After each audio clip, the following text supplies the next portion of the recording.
You think you're in control of your life, then answer this.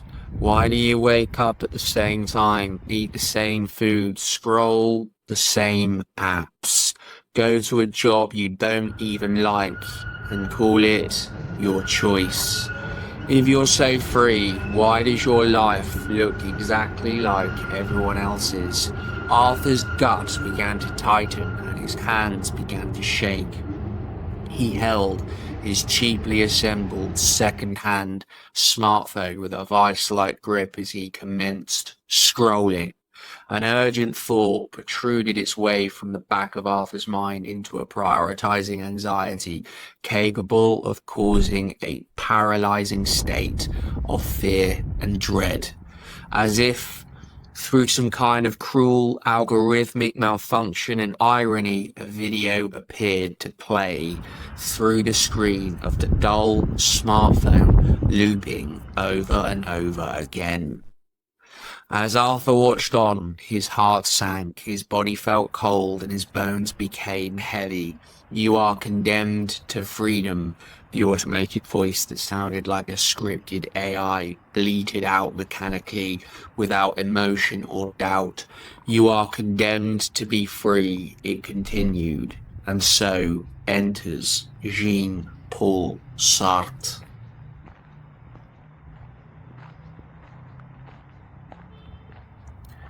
Jean-Paul Sartre believed something radical.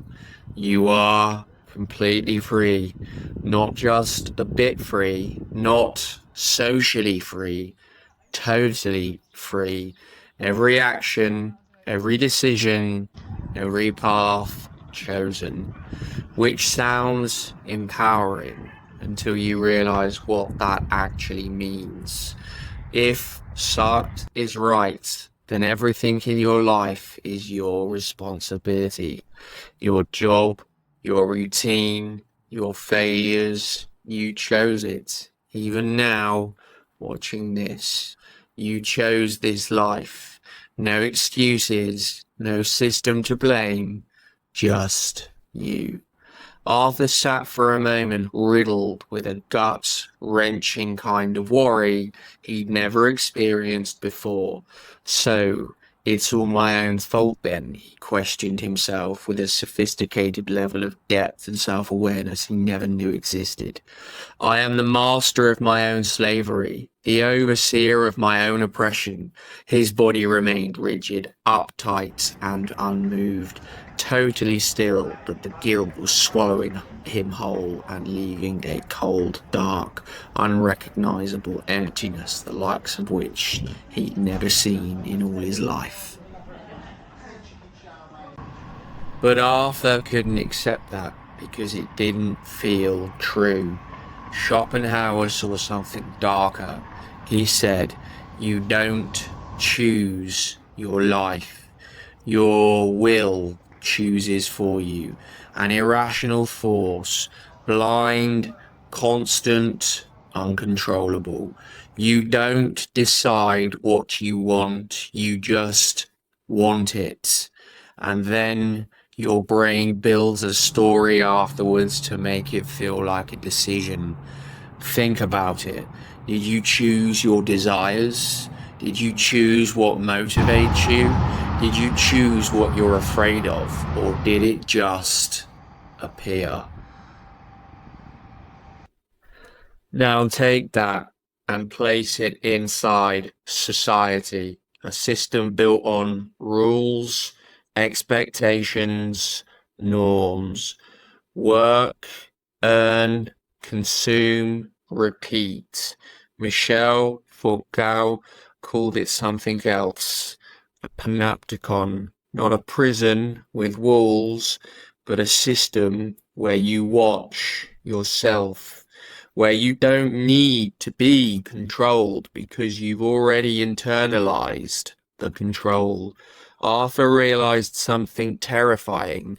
He wasn't being forced, he was participating, correcting himself, adjusting himself, silencing parts of himself, just to fit. So now ask yourself, If your desires aren't yours and your behavior is shaped by the system, then where exactly is your freedom?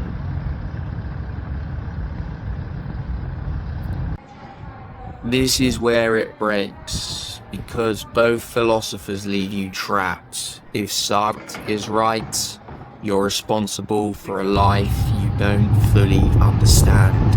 If Schopenhauer is right, you were never in control to begin with. Either way, the comforting idea that you're in charge starts to fall apart.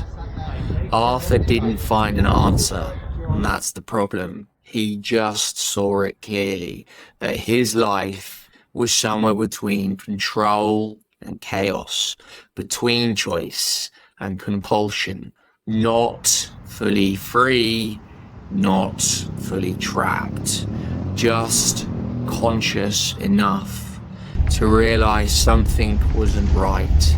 And maybe that's the real curse.